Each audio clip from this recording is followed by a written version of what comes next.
Hello there, welcome to the first episode of our new series, 10 Texts on Painting. I am, as ever, Matthew de Saint-Giraud, and my co-host is Andrea Franchi. We're very excited to bring you this new series. We have a few podcasts already recorded, and we have a few planned, and then we're going to freewheel the final half of the series, I reckon. And I just wanted to start getting these out there just before, for me and Andrea, the new term starts. And if you're a student, maybe, your new term is starting too. Or, people on holiday, maybe you could listen to this while you are by the beach or wandering around a museum in a lovely city that is not in the UK.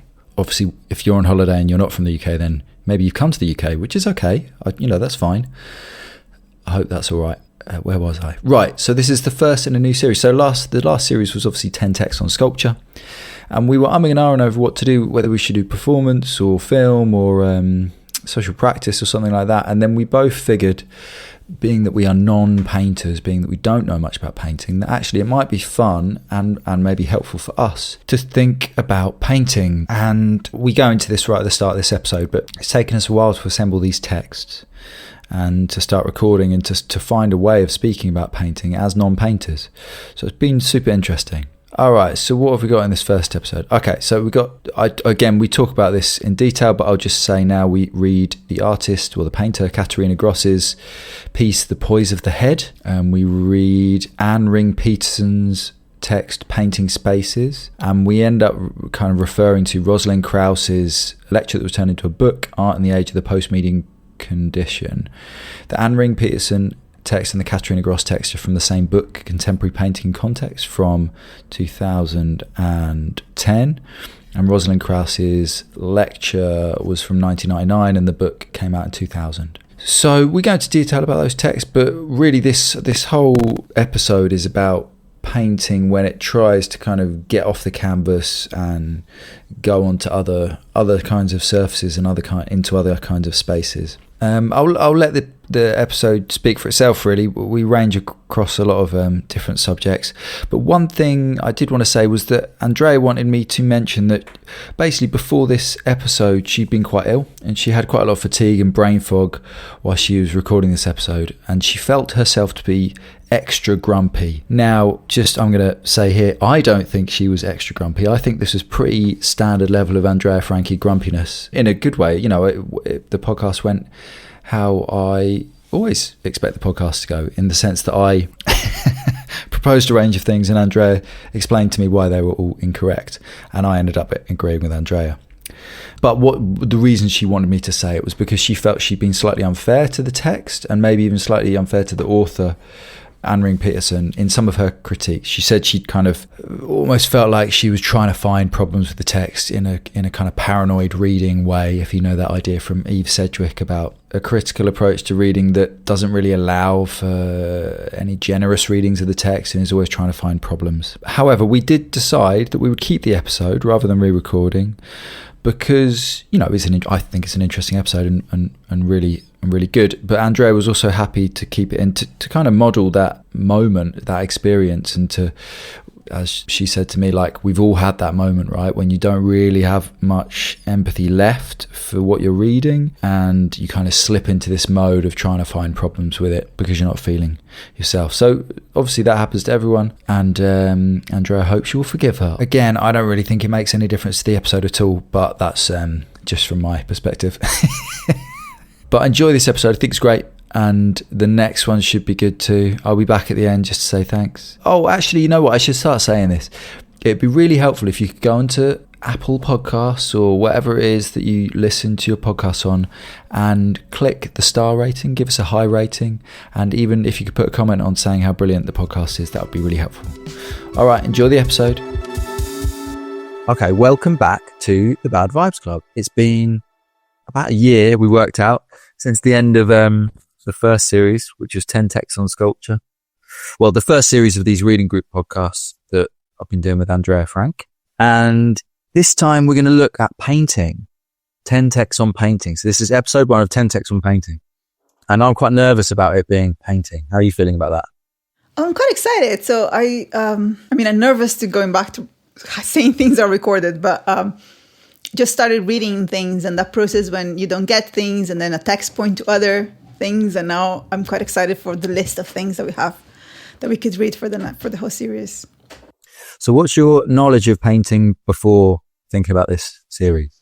So I study fine art in Brazil. So we do have 2 years of painting mandatory. So I did like Venetian oil technique, and I did like nudes, and I did preparing my own pigments and using like rabbit glue. I don't remember any of those things, but making canvas, stretching, encaustica, tempera, lots of different like techniques. And then because I didn't realize you studied in the 17th century. That's amazing.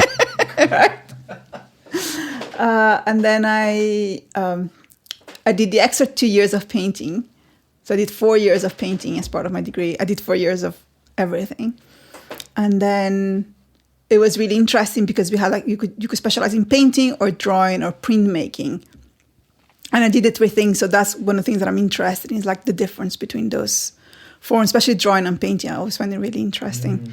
I was really bad at painting. Like my painting teachers were always saying, you're not a painter, you're a drawer or a printmaking. So I was kind of aware of those differences. And do you know what they meant by that? Yes. Yeah. I think that's one of the things that we kind of like mentioned, and it will come up before, which is this idea that of the medium and the specificity, that there's like a way of thinking that is very specific to painting, that is very different from like the linearity of drawing or the relation, the mediation that you have with printmaking and things like that. I don't paint anymore, but then I teach at our college, and a lot of my students are painters. So, and now I'm doing studio practice, but for a long time I was teaching writing, or like focus on writing and theory. And that was always like an interesting problem, because most of the students that are painters, that see themselves as painters, that think as painters, really hate writing. There's like and reading. So I just have this kind of like text that will be like, oh, you should read Amy Sillman, because I know a lot of painters who read like Amy Sillman, or you should read this. But it has always been, I don't know, so like a gap in my knowledge to properly address it. Again, like I know lots of like art history, so I was reading all these texts, and I was like, oh, I've read like Clement Greenberg, and I've read like Alberti and Vasari and all this kind of, you know, all these different like historical texts, like perspective of a symbolic form. But they're all been from like art history perspective. I haven't read that much about painters talking about painting, or like painting theory that's quite specific about painting. So that's one of the things that I'm excited about, because I feel like and then started reading and being like, oh my God, there's all these things actually that have always been there, and I just have never really accessed them. So before actually I started teaching sculpture and got back into the idea of, oh, maybe the things that I do are sculptural or come from my training in sculpture, I would say something like, if people ask me what I did, I would say I do most things apart from painting, because I just had this sense that painting was different, and painters saw themselves as different. They kind of wouldn't want you saying you're a painter if you weren't, or claiming that something was a painting when the painters, thought it wasn't, which is silly in a way. But then I do know, you know, some of my best friends are painters and like, they are a bit like that. Like, they do kind of see exactly what you say. Their approach to writing is very different. We've got a mutual friend, Mike Lawton, who's a brilliant painter and a brilliant writer. But our interest in theory was very different. He was very interested in philosophy and as its own practice. He mostly writes fiction when it comes to painting. And he thinks that's a much more appropriate form, for example. So it's almost, even while being a writer who is philosophically inclined, he retains a distrust or a mistrust of what theory or whatever, theorizing, can bring to the practice of painting, which I don't feel is definitely not there in sculpture. Like, lots of sculptors are happy to. I think it's the fault of sculptures, because sculpture takes so much space and they write about everything. Yeah, okay, and then people get annoyed, which is something we're going to talk about, the text that you chose for today. But there's one thing I wanted to say though, which is we are still looking for texts. And part of that reason for that is that I have found some texts which are written by painters who don't like theory very much. And I don't think I want to read loads of that stuff. I don't want to read people going on and on about how painting has nothing to do with thinking. I think you're just reading the wrong people. No, but that's what I mean, is that I'm struggling a little bit, because there is an anti-theoretical strand in painting that it's not just that I find it annoying, but I also don't think that strand is given as much space in writing about other art forms as it is in painting. And therefore, like, it's a me problem and a them problem and a discourse problem, which means that there's a bit more noise in my, basically, I don't know loads about painting and writers who write about painting. And therefore it's been taking us a bit long to assemble some of these texts. And we've only got a few episodes worth of text. So this is a call out for texts on painting. Is that a bad idea? Yes. You don't trust our listenership, No. do you? Okay. I've never had a bad recommendation before. Anyway, so what we're going to do for the first episode is continue our tradition of me making Andrea read things that she doesn't like. And these texts, we're really looking at 2 texts, but we've got a third text which we can bring in, and we will upload the PDF. So the first text, and the thing that really got me thinking, actually the first 2 texts came from a session by Anne Ring, who's a PhD student at Chelsea, who came and did a session for my MA sculpture students. And the session was great and my students loved it. And we read 2 bits of the same book. One of the texts is called The Poise of the Head and the Anderen, Folgen by the painter Katharina Grosse. And that's like a studio diary. No, it's a series of images of her paintings and then reflections, kind of fragmentary notes by the painter reflecting on those pieces. Like a description. Yeah. If it was Chelsea, it would be a diversity of reference. Okay, well, I don't know what that is, and no one else knows what that is, so we're not using that. And the other one is, I think from the same book, is by Anne Ring Peterson, and it's called Painting Spaces. And it's about, I guess, painting and installation from the 1990s onwards. And I was less kind of taken with this text, but it did introduce some ideas that I thought were a bit similar to ideas that we began the sculpture podcast with, of, how painting has kind of moved on from modernism. And then the third text, which is referred to in the Anne Ring Peterson text, is Rosalind Krauss. We Can't Escape Krauss. And it's from the post-medium condition. What is it? Is it just like the first chapter or something? It's the lecture. Oh, it's a lecture. Art in the Age of the Post-Medium Condition by Rosalind Krauss. I guess we should probably start with the Anne Ring Peterson text, right? Because that does the introducing of the ideas. But the text that I really love is the Katharina Grosse. I think we should start with the Katharina Grosse because that's the one that I read first, isn't it? Right. Yeah. You send it in the order, so I read the Katharina Grosse. Yeah, okay. Maybe that applies less for this than for the kind of contextual text that comes after. But I think my first note is Matt chose this text, and to me, this is a painter that thinks like a sculptor, does site-specific work, and even the text is a bit UK sculpture fiction writing, which is what Matt does, and what other sculptors in the UK like to do when they write about their work, which was really interesting. That even the form is this anecdotal form that is the thing that you use. I did like it. But I don't know if you want to address this thing about how sculptural this text is in how they're first, or do you want to maybe talk about the kind of the. Well, I suppose for me, it was really, really nice to see very, very direct writing about practice, which is what I'm always interested in seeing when artists write about their practice. This text I'm going to put in my little folder of writing by artists to pass on to students, for example. It's different to the way Felida Barlow writes, but it's got the same directness of really taking seriously the works, which include works she made at the age of 10, like a little Easter egg that she painted at the age of 10. And a photo she took of a little boy who drawn in biro on his Wellington boots at a museum. So as well as, large scale painted installations that she's done for museums. And I was just so impressed that it was really direct and managed to do lots of technical, express lots of her knowledge around painting and her concept of what painting was. Last time I had this idea of that question of what is sculpture and what is painting for Katharina Grosse is really answered through this sequence of notes.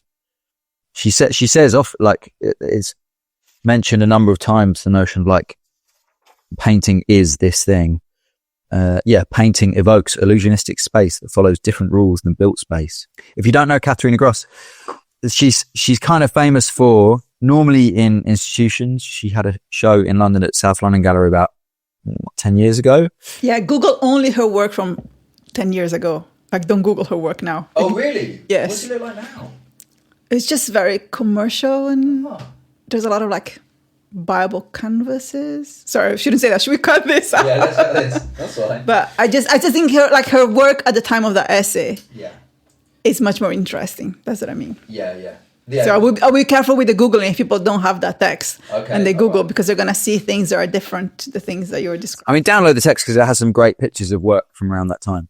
But yeah, so big. She uses a spray gun. Well, they keep calling it a spray gun, but from what I understand, she actually uses a fire extinguisher that's been repurposed to spray paint, which is a tool of graffiti artists, but it's not a spray gun. That's what I understand from Dave, who works at SLG. That's how she does lots of the painting in institutions. And she does these huge wall paintings. And she's actually got some really nice writing specifically about her use of spraying paint, which is, these don't have page numbers, but this is from some writing from a work from 1998, untitled Burn 1998. She says, spraying paint on a wall has a very different effect on the working method than using a paintbrush. There is no physical contact with the wall anymore. The brush not only feeds back the disposition of the surface, linking the painter more strongly to the surface's construction, but also covers what is being painted that very moment. Painter only sees a little later what they did a moment before. The spray gun's movement is less related to body or support, but it allows the activity of painting and looking to happen at the same time and to coincide. The movement of the spray gun is more related to the movement of the eyes than to the movement of the body in space. And I just love that because it's so clearly the reflections of someone who's done something a lot, who's really just worked with the tool for ages and now has something really, really specific that they've learned from it, which on its own terms is not necessarily like a big thing, but just the idea of like that the brush covers what you're painting as you're painting it.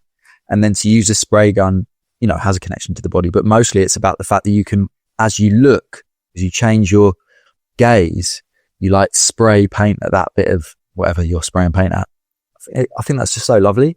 And it kind of, gestures towards things like phenomenology or ideas around time and stuff like that without having to, be like too theoretical in its use of language. Like it refers only to the tools and methods of painting. And I think that's so impressive as a piece of writing.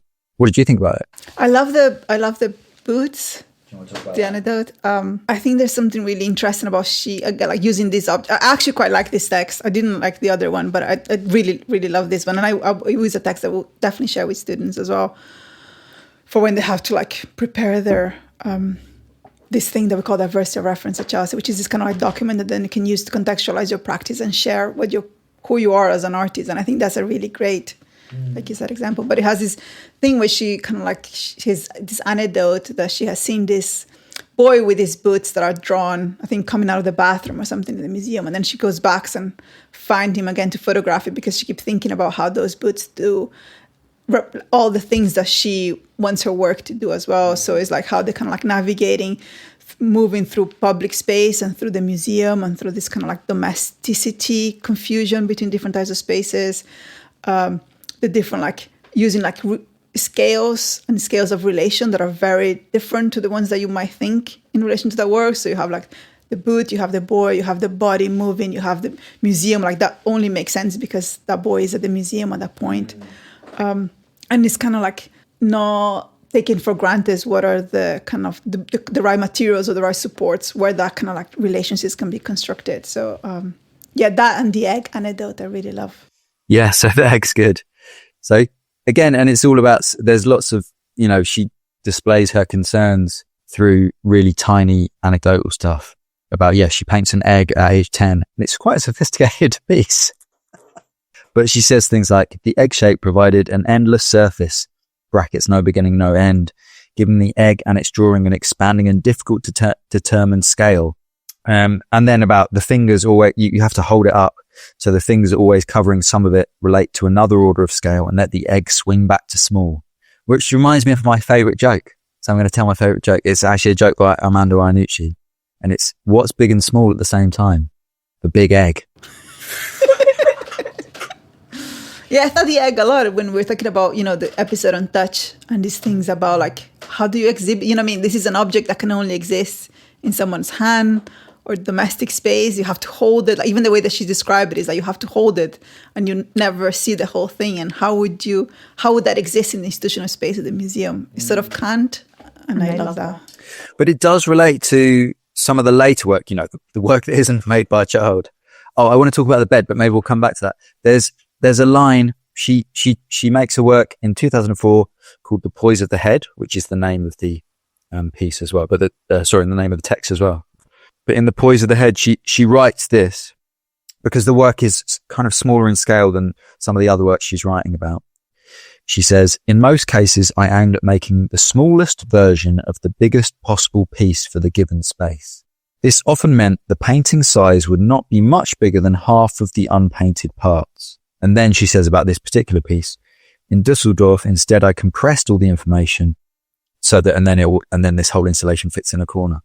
But it did make me think about, to go back to the egg, she doesn't cover the egg totally in paint, but she does fill up the surface. Like there are patches that are unpainted, but she kind of covers enough of it to have covered it. And that again is it's such a nice reflection, because if you look through all the works, there's this tendency where she paints the whole room, but lots of it is unpainted. And it's really specific knowledge that you would only get through making and reflecting on what you've made over and over again. But yeah, I wanted to talk about the bedroom because I thought that was like such an amazing. So the bedroom she made in 2004. Definitely download the text and have a look because it's an amazing photo. I'd really love to see the commitment of this from a student, actually. She says, I'll read the whole first half of it. I had made quite a few in situ paintings just prior to this work, all of them connected to set exhibition timeframes. I wanted to see whether scale shifts could also be achieved in normal sized rooms within everyday use. In order to understand the function of different sized objects and to analyze their figurative or narrative quality, I made this painting on my bedroom. And the picture is of her bed, which has not been made, like loads of stuff on the bed, and then like loads of boxes in the corner of just stuff like spilling out of them. And then, she's just applied this spray gun to the whole corner of the room, covering the bed, covering the, probably some clothes and stuff. For whatever reason, I printed this out in black and white, so now I can't really tell you what the colours are, but it's a really amazing piece. Yeah, nice. Yeah, it's the colours. Yeah, these kind of like really bright colours that she uses all the time. Yeah. But then what's really nice about it is she then goes on to write about it. But the point is she destroyed all the furniture in her room, and presumably quite a lot of her possessions got covered in paint. But then when she writes about it, she just writes about it as though it's like then exactly the same as one of her gallery works. She says stuff like, nothing got specially arranged.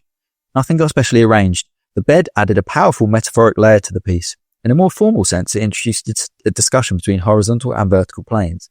She doesn't say like, and then I had to buy a new bed, or like, then I had to sleep on my floor for 2 weeks while I got a bed delivered or whatever. But it's also, to me, it's interesting that you read it like true, or I read it like fiction. I never even I read it like an autobiographical pact. It's like she's telling it as his truth, and we believe it as his truth. But I don't know. It's like a really weird bedroom. There's nothing there to make me think that this is actually. I mean, and this is when I think kind of the anecdotal and the fiction becomes so intrinsic to the work as well. Oh, that's interesting. I never even considered it not being true. Yeah. I mean, I don't know if she's obviously a German living in Dusseldorf, but I visited Berlin a lot, and that's what a lot of people's bedrooms look like when they live in Berlin. But I don't know if maybe that's different for like not a British person living in Berlin. Anyway, okay, yeah, that's interesting. Do you think she just kind of made that space to make the work then, or something? Yeah, maybe, or maybe she's just staying at it's like a temporary bedroom because like as a residency for 3 months, and then you do it or something like that. Like it's not.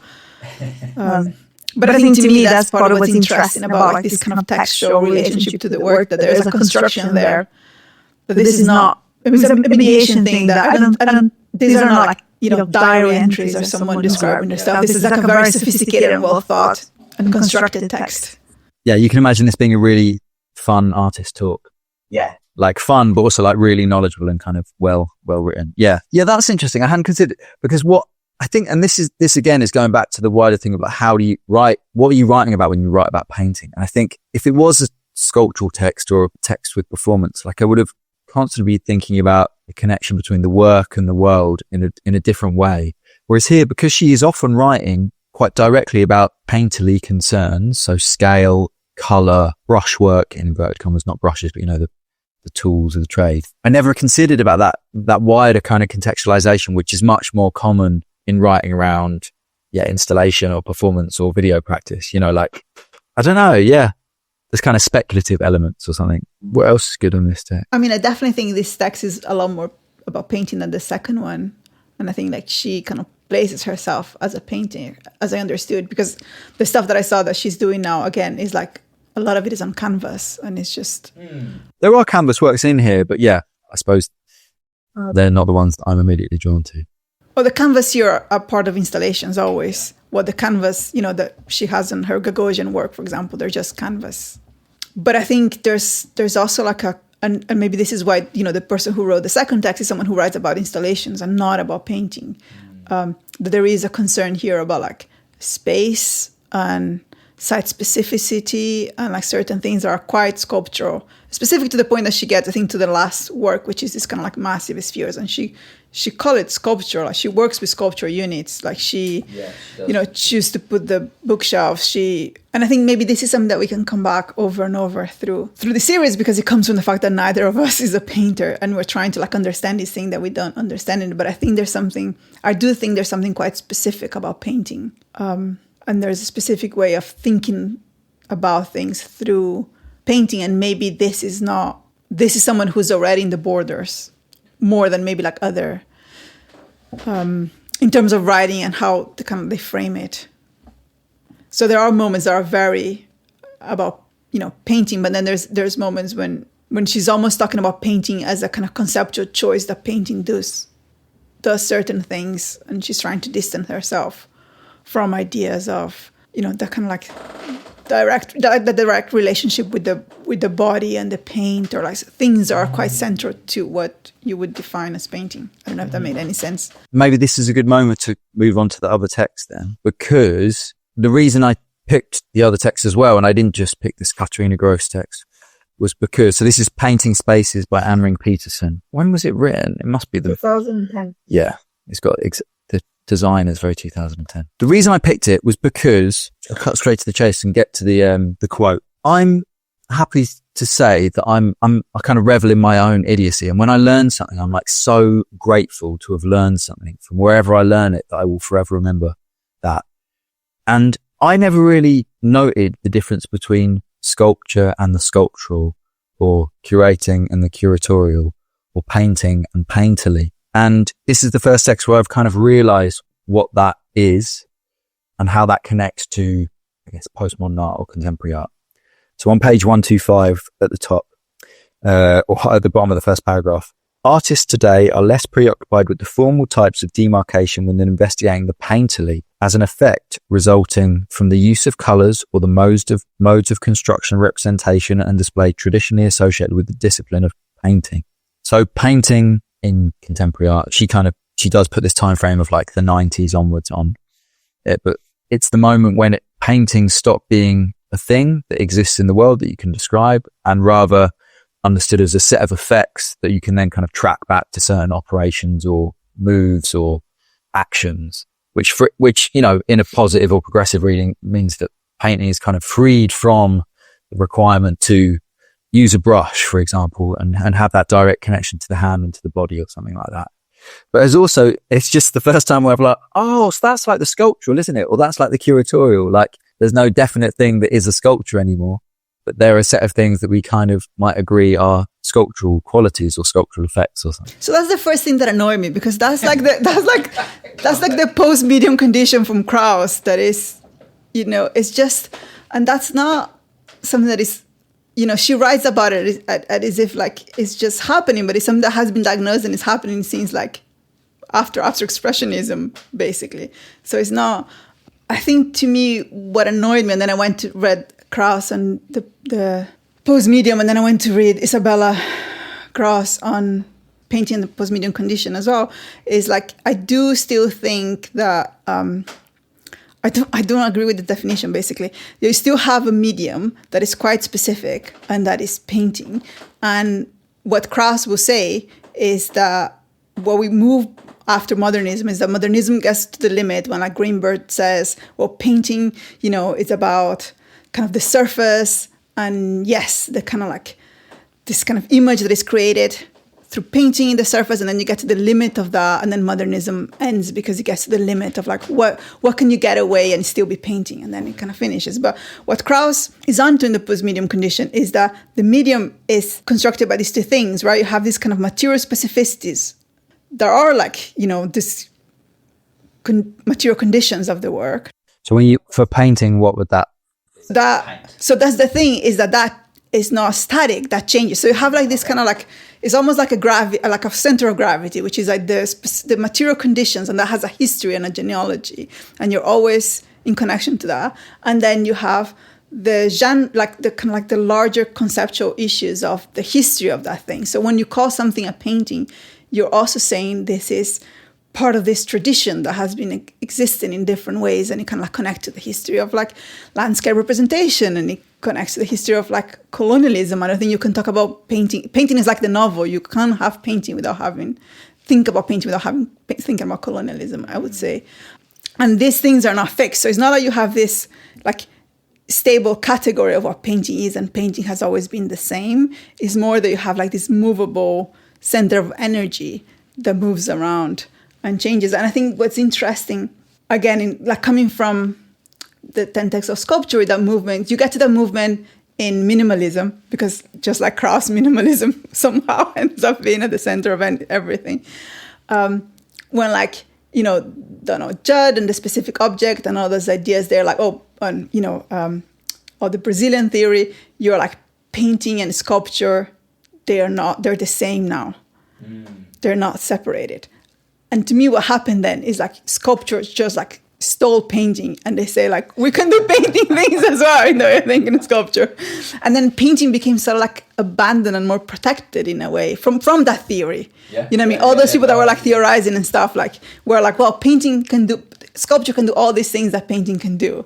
So we move on because we're like the smart people, and painting became kind of isolated. And this is why we had this discussion before last week when I saw it, when I was at uni, one of the things that my teachers would always say is like, painting is always already about painting. Sculpture is about everything. Sculpture can be about the social, it can be about the politics, it can be about space, it can be about materiality, it can be about the body. Painting can sort of be about those things, but at its core is also always already talking about painting. And I'm still there's something there in that distinction that I think she's quite, and I think, like I said before, this is someone who doesn't write about painting, they write about installation. So this is someone who has written books on installation, and then she has written this text, which is about painters that do installation or installations that use painting. So it has like a very specific entry point. But what I'm excited for this series is to read about this other bubble, to read about the bubble that stay on the painting perspective. I see. So this is the crux of the problem, I think, is that you won't like anything that's written about that. I'm enjoying it so much. I read it. Yeah. What are you reading? So I read the Isabella Grau thing. No, that doesn't count. Why it doesn't count? That is super interesting, because that text is about like, and we can talk about it in like, I was thinking we compare with Lee Lozano, and that would be really great. But she's talking about what painting does that is quite specific, is this kind of, and she uses semiotics, and I'm not very fan of semiotics, but she's talking about the index of the gesture, the mark that remains from the body in the canvas, and how that relates to time. And then she's talking about how that relates to like Mark's value theory of labor, and that painting constructs value in a very specific way that is different from all the other. I think there's actually lots of stuff that has been written about painting. It's just that we never see it and we never read it, because also like in our courses, they're not taught. Yeah, totally. So it's quite different. There's an episode of Helen Molesworth, for example, when she's talking to Amy Silman, which is someone who is a painter and writes about painter, and she's the person that, for example, Michael always recommends when I ask about text about painting. And she's great. And they're talking about the curriculum of like what people that are study painting in the US read. And they just read all these people that write about painting, and none of them are taught in the UK, because the UK is constructed under Anthony Caro's sculptural basis. This is the whole country art education is constructed around that. So we just don't get them. But that's what's excited, because I think this is an opportunity to like read all these different things, and read like texts from like China and Chinese theory on painting, and to read like all these different things that are not accessible to us. Sorry, that was like a massive... No, that's nice. The one thing I would say there is that in this text, what's nice for me is that I didn't know any of these artists. And I really liked Jessica Stockholder, for example, I didn't really know about. And her work, in a way, has a superficial similarity to someone like Frida Barlow. But here it's written about in painting terms, about color, about composition, in a way that... Really? Barlow's never written about in terms of like color and composition? Like, this is like... No, because Barlow's writing... I've never actually read... What did... I can't remember what she writes about in terms of color. No, but like people that write about her work write about color. Yeah, but I mean like... I just mean more like Barlow's concerns. When she writes about sculpture, I don't know, when she writes about her work, it's in sculptural terms. Whereas this is interesting to think about this work. Oh, you could just think about it in painting, in painterly terms. And I think that's what I'm interested in is like, okay, so you could think about lots of different ways, lots of different kinds of work in terms of sculptural qualities or in terms of the painterly qualities. Yeah, 100%. I just don't think that texts think about those works in painterly. I think they use certain words and certain language, but they talk about things like installations. Like, you know, when she's talking about Jessica Stockholder and she's like, she turned to the techniques of installations to reinterpret the genres of landscape painting, cityscape and cartography. She's saying she's using installation to talk about painting. Yeah, she's using installation to talk about landscape, which is and like explore space.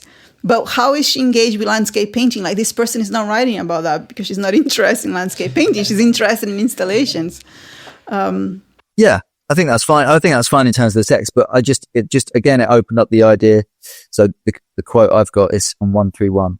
It says, Jessica Stockholder adopts a specifically painterly approach. I assume here she's saying to installation and assemblage. She often covers the objects partly or entirely with paint, and she combines them with compositional counterparts of pure colour that transform the articles for everyday use into independent forms. And again, it just made me think so much about, like, I don't know, the metaphysics of a work or the hierarchy of attention in a work. And yeah, when Barlow writes about her tape-written installation, for example, I don't remember what she says about the colour. She's much more... But this is not Jessica Stockholder talking about her work. I'm not saying it is. I just mean that it just opened up the possibility that, like, I could have some ownership of my own interest when it comes to thinking about things in painterly terms. Okay, I'm going to think about this with my sculptural head on, and now I'm going to think about it in terms of, you know, another set of concerns that are more to do with painting. Because I think my problem with this whole series is going to be like not being worried about like stepping on into someone else's world or something, and like not having the right, not wearing the right clothes. And not wearing, you know, like not knowing the right words to say or something. But I mean, to me, that's what, like in the end, we decided to do this because I think this is how students feel. And that was the idea that, you know, that we're like helping, that we're kind of like modeling what it is to feel uncomfortable and get into a place when you know, we started and now I started and have like lots of different things to read and like everything points to different places. But it was really hard to say, what do we start with? Because we didn't even have like an idea of what, I don't know, are there like 5 canonical texts that are really, really important that we should be reading? We didn't know. For example, Clement Greenberg, right? Which maybe we won't spend loads of time on the Krauss. But in a way, part of it, this lecture is a defense of Greenberg, isn't it? It's saying everyone says that Greenberg said that painting is always about painting and that painting is all about flatness and blah, blah, blah. Wasn't Krauss Greenberg's student or something? Yeah. Yeah, so the Minimalist, the text that we read was against Greenberg. I don't think this is a defense of Greenberg at all. Yeah, it is. Because she's basically saying like, Greenberg didn't say that and that's not where modernism ended. And people like Richard Serra believe themselves to be modernists because they had read more of Greenberg's than other people. Essentially. So, I don't know, do we have time to think about the Krauss text? Or what else do you have to say about the Anne Ring Peterson text? I don't know. I think I mainly have like things that annoy me about it. So. That's fine. What's annoying? I think there's things that come up. Like she kind of like she keeps talking about. It's like, I think like 4 or 5 times where she say, and they don't use an easel to paint. Like this is like mind blowing. And I'm like, this is 2010. I know. Yeah. But this again comes back to something about painting where it's like you could probably that would be like so true to be laughable about sculpture that like some of these people don't use clay or some of these people don't use bronze or whatever. In painting, like most people do use canvas still, right? Most paintings are on canvas. Sorry, but Krauss says that in like 1940s when like Jackson Pollocks take the canvas and put it on the floor, and then painting is not about the easel anymore, and that's like, she's referring to that text, and she's. Oh, I see what you mean. Like she's not like she's missed it by. She's like, as if this is a really new thing. I don't know. There's all these things that this text does that. Like if one of my students were reading, because I send this to some of my students when you send it to me because I really like the Katharina Grosse, and then I didn't read the other thing. And then when I read the other text, I was like, oh, I shouldn't have been sending this to my students maybe. Because there's all these things that it kind of is articulated in a way that I find quite naive. Oh, yeah. I mean, at one point on page 133, she says, "White is, among the other things, the colour of the untouched canvas of the painting before it is painted." And I was thinking, canvas isn't white. Like, that's really basic, but like... You have to like paint, like if you could prime a canvas and then it would be white, but like canvas is the color of canvas, isn't it? So like, yeah, there's loads of stupid things. But I think what I'm trying to say is that like these changes in sculpture that then lead to a very different way of practicing sculpture under contemporary art. Those big moments in sculpture do seem to define a change for the majority of people working in contemporary art, but they don't do that in painting, right? Like, so yeah, Jackson Pollock taking the canvas off the wall and putting it on the floor in 94, it might have been like the start of a new age or something.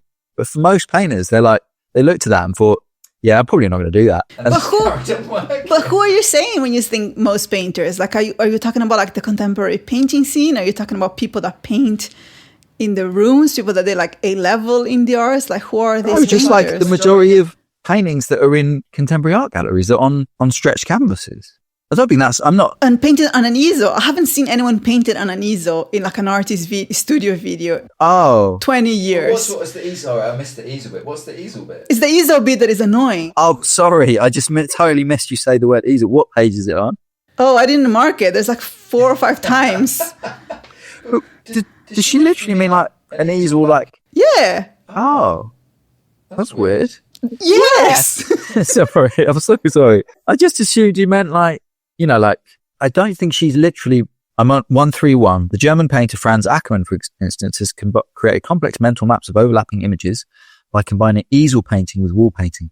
I don't think she thinks that he literally uses an easel to paint. I imagine she's talking about painting on board or canvas, the sort of thing that could be put on an easel if you wanted to. Okay, so, she has, obviously, Peter Bond's exhibition does not fit nearly in the category of modern easel painting made for anonymous consumers. And then she has, unlike conventional easel paintings, Grosse's in situ works are not objects. I think she's referring to the idea of like painting on a board or... Yeah, but that's not what that means. Then this is what I mean about the text. Yeah. Well, I suppose easel painting would imply an actual easel, wouldn't it? I don't know. Can you buy an easel then? Okay, you move from like one side to the other. No, I just don't know where you get them. We had a load when I used to work in Essex. We had a load in like the drawing room, and eventually I was just like, we just need to get rid of these things. But I felt really bad about it, like I was getting rid of history or something. I don't know. Painters, write in. Andrea doesn't want to read it, but I want to know: do you use an easel? How else would you paint on a canvas? You put it on a wall. Like stretched? Yeah. Yeah, you're quite uncomfortable, though, isn't it? That's how most people paint. What is the difference between you doing this and you doing this in the easel? Oh, well, an easel's like tilted. That's the point of an easel. Yeah, but it's not tilted like that. It's tilted like a little bit. Yeah. I think it's fine that people use these. I just think is this, she ends. So this is the conclusion. Why do my examples tell us about the expansion and limitations of painting today? They have demonstrated that painting, which moves in the third direction of exploring spatiality of painting, can take the shape of an installation, an object, or design. And I'm like, again, this is 2010. This is like ignoring, I don't know, the institution, so much art history. And it's like talking about things as if they're just like this kind of radical. And to me, this is a shame because I think those works don't have to be justified as being radical changes. No way. They can exist on their own merits as what they're doing in this very specific way. Yeah, but maybe, but in her very naive attempts to kind of radicalize the work she's writing about, she does get at maybe like in an issue around painting. She's writing that Peter Bond's work, who I didn't know. And they're standalone canvas paintings. Again, my image is not great, but some of them are hung up high. Some of them are mounted on poles that are in buckets of cement.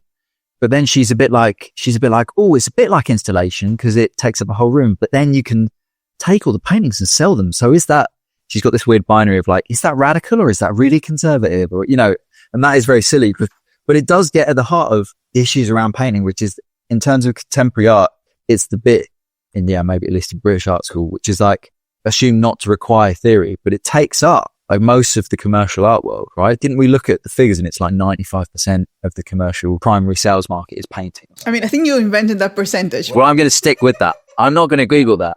And none of you listeners Google that either. But I do think it is representative. But it's also like, it's not like, in 2010, an installation is not like anti-commercial, anti-market position at all. Maybe actually what I'm interested in here is that I'm kind of confronting my own prejudices, because that's the sort of thing that I kind of underlies like a lot of my opinions about painting. But in a weird way, like it kind of echoes lots of the like more conservative positions that I've heard other painters that I know, like Voice. Like a lot of painting, like when I look at painting, I don't bring the same set of references, obviously, but also I don't bring the same level of critical understanding.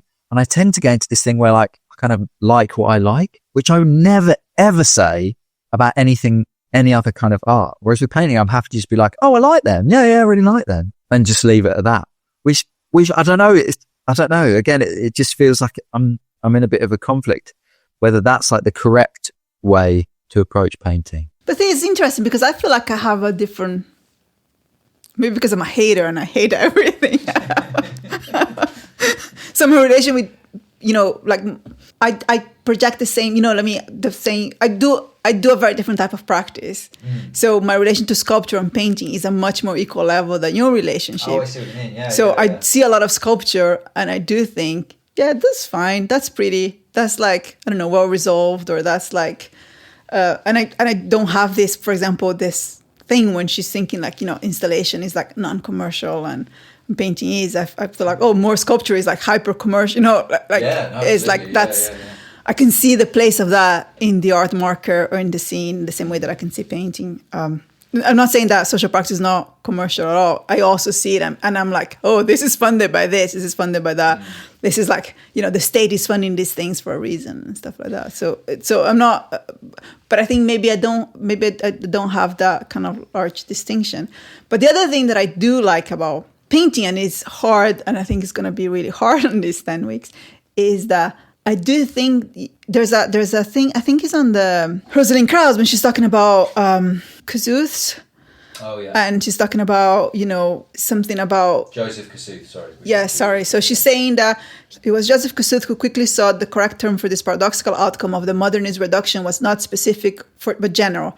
For modernism was probably painting for its essence, for what made it specific as a medium. And I think that's the kind of the Greenberg idea. That logic taken at its extreme had turned painting inside out and had emptied it into the generic category of art at large, art in general. And now Kossuth maintained the ontological labor of the modernist artist was to define the essence of art itself. And she kind of like follows this and say it's about language. So art is doing all this kind of language work and is doing all this philosophy work and is doing all this thinking and conceptual work. Yeah. And I think there's something really interesting about like painting is the art form that has refused language. Yeah.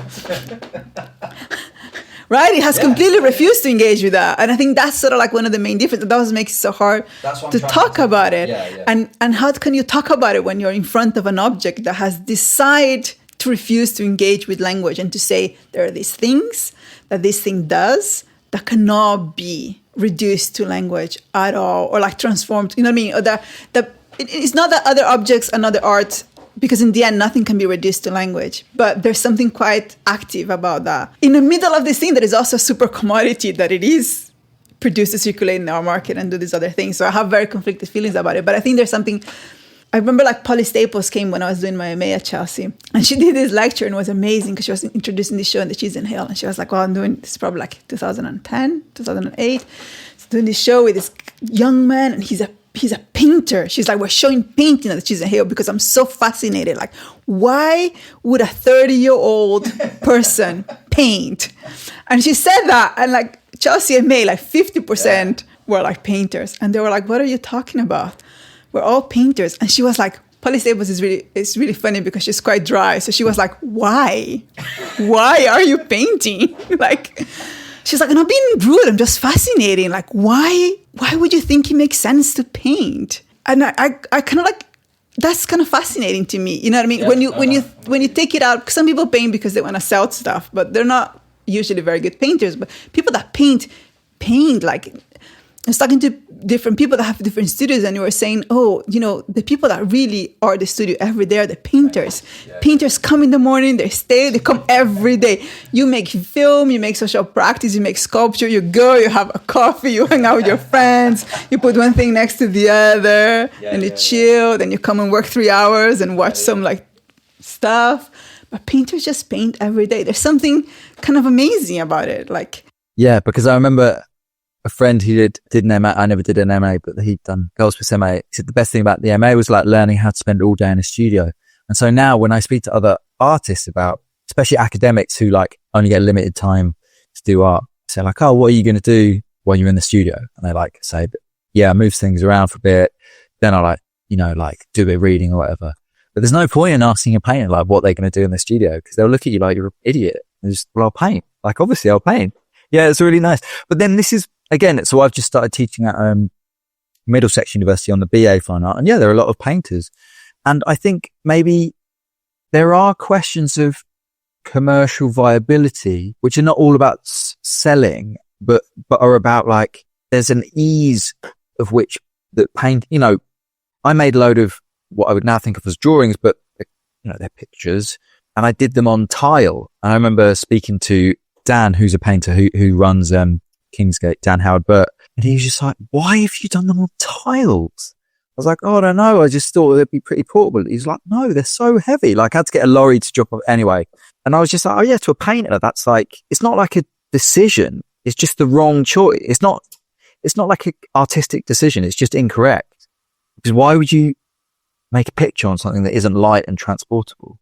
And I think these are questions that like have been decided in quite a conservative way in painting for good reason. Like it is really stupid to paint on tiles when I could have just paint on canvas or on paper or on, you know, all of these things that could be rolled up or. But also, I don't know, because you're assuming that, I mean, painting on canvas is so different from painting in paper. I feel like a painter would never imagine to talk about these two things that being like, oh, I could paint on this, I could paint on that. Yeah. It's like.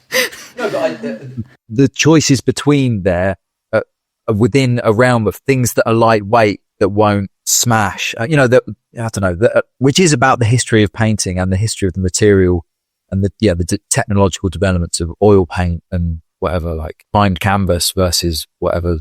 What's the thing you did? Tempera or whatever. Encastica. Yeah. Exactly. Like, you know, like making it from your own blood or whatever it was that you did. But, you know, like it's wax and crying. Yeah, exactly. Yeah.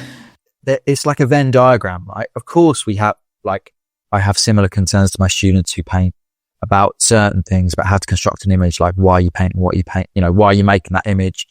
How did you get to abstraction? Like what are the formal qualities? But there are issues around like why are you using acrylic or oil paint or something that like I feel just are beyond me because they're decisions that people make without. I don't know what I'm trying to say. Can you respond to that without me finishing? I don't know what you're trying to say because like painting with acrylic and painting with oil is so incredibly different. Like it kind of like. Yeah, but that's what I mean is that like you could say to a sculptor like, yeah, I kind of like the bronzes, but I kind of liked the 3D prints better. But if you said to someone like, yeah, I like the oil, but like, have you ever just thought of trying acrylic? They look at you like, you fucking mental. I've been painting with oil for like 3 years. But like a sculptor at BA level could have just like decided to try bronze casting for the first time. And that's an entirely legitimate thing to be like, yeah, I tried it, but I liked it. And then I just thought I'd just carry on making stuff out of plastic bags. But it's interesting because maybe it's because I teach BA. Do you teach MA? No, I just started teaching BA at Middlesex. Because lots of people change techniques if they're painters doing their BA because, you know, if you've done A levels or foundation, your kind of technical knowledge is very, very low level. So no one enters a BA painting Encaustica or, you know, or like knowing how to do like 4 different types of preparations of like canvas and being like, oh, if I use, I don't even know the names in English, but if I use this sort of preparation, then, you know, the paint will react in this different way or things like that. So, I suppose I'm thinking of CalArts. What was their line? You know, CalArts. California. Was it LA? I'm just trying to contextualize it. People, if I just say the word CalArts. So there's a famous art school, still going now, but it was opened in the 60s. Is that right? So yeah, it's got this very, very specific connection to the development of contemporary art in America. And what was their line about no technique before? But so it's complicated because even like, so CalArts is like 3 different schools, right? Because you have the feminist school, then you have John Baldessari's school, and then you have the happenings. Alan Cabral. Yeah. So he was. Isn't that? I thought There's John 3. Baldessari was the successor. So then there's one more. There's 3. So there's 3 because there's the feminist one. So it's also like, again, it's like contextualized in this very specific. It's not like this sentences that applies to everything. It's like this, you know, very specific part of the art school that has a very specific course. Yes, but there aren't any painters there. No, there aren't. I don't think there are any painters there at that time. Because you can't be a painter if there's no technique before idea or whatever it was. Like, you're not allowed to like just learn painting because you want to learn painting. You have to decide to learn painting because you have an idea that only can be executing painting. Whereas painters... Yeah, but that's what I mean. You can have that. You can have that in the John Baldessari stuff. But if you were doing the feminist school, you can definitely be a painter. You know what I mean? There are painters that come from it's just a department in the school that has made that decision. Yeah, I suppose it's been impactful on the way, under neoliberalism, the way that we think about like how to pass on technical information to students. In the UK, because of Anthony Carroll, I think it's completely, you know, there's so many really important schools in art schools in the US that are like have a very, very painter driven department. So I think like Yale has a very important painting department. I would say, I don't remember, like Columbia used to have a very important painting department. So it's like, that is something really interesting as well. It's like this kind of like way in which painting is framed here. Maybe there should be an episode on. But also you teach on Camberwell, you know what I mean? Yeah. There's like a BA in painting there. Yeah. And that's very separate from all the other courses. Totally. Like they're literally separate. Yeah. And that's also, again, one of these things where I find myself, you know, I'm in the MA Fine Art and I run the sculpture pathway. And then there's drawing, photography, computational arts, printmaking and painting. And yeah, like the only person who I find myself like looking to before I say something about their medium is the painting tutor. Like everyone else, I'm kind of happy to be like, oh yeah, because that would work for you, wouldn't it? And then I look to Grant, I'm like, Jenny, would that work for you and your student? Like, I don't want to offend painting. Like, I'm really worried about putting this episode out. And all the painters are going to get in touch. Be like, fucking hell, man. Like, what are you on about? But I need to stumble my way through this. Like I stumble my way. Yeah, we need to stumble all the way through this because I think you can't be willful ignorant, right? And I think this is our way to kind of like I'm just engaging with it. And I think it's just, I think it's important. It might be interesting. It might be helpful. Like we started this because we wanted to do something for students to kind of like help them access theory and readings and things like that. And I think last season was interesting, but you know a lot about sculpture, so you have a very specific entry point to those things. And it's interesting to do something now where neither of us know this thing very well, and we're not necessarily in a context where this has been really very easy to develop, right? We're kind of stumbling our ways around as a student that had an idea and be like, oh, I want to write about this, or I want to learn about this. And you're like, how do I even start? And we just started with this text because you had it because someone recommended to you in a sense. It's not that we look at 100 things and we're like, oh, let's start with this. We're just like, we got to a point where we're like, we just need a starting point.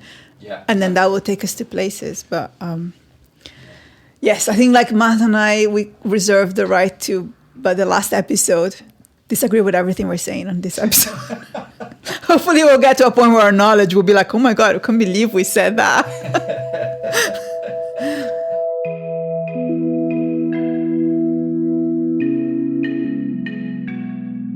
Welcome back. Thank you so much to Andrea Franchi. Thank you to Annie Rieger for suggesting those texts in a session she did with my MA Sculpture students. And thank you to you, the listener. Welcome back. We're so glad to have you back. Please go on your podcast subscription service and rate us. Give us a high rating and leave a little comment saying how much you enjoyed the show. And do get in touch if you have any recommendations for text on painting or anything else. Actually, it's always nice to hear from you. Had some really lovely emails over the past year after 10 texts on sculpture. Next time we will be talking about the painter and writer Amy Silman. That's a great episode, so look out for that. Thanks, bye.